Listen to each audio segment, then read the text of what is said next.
The Oxford Healthcare Leadership Program seems to be aimed for anyone who wants to improve healthcare across the world. It's been amazing to have the opportunity here to work with people who work in acute care hospitals, in community centres, people from medical backgrounds, other professional backgrounds, and people who may not have been clinical before but are coming into healthcare. The opportunity is for anyone who wants to make a difference. Many nationalities, many healthcare systems, many professions. The people that attended this program represent the world. That's the world we have to care for and work for. Oxford has a tremendous reputation as a place that extends your thinking, and that's why I wanted to come here, to think differently, meet different people, come up with different perspectives, and it's absolutely exceeded my expectation.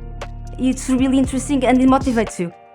So the practical classes, the exercises are things that really are out of the box and really work, and they motivate you to learn and to work.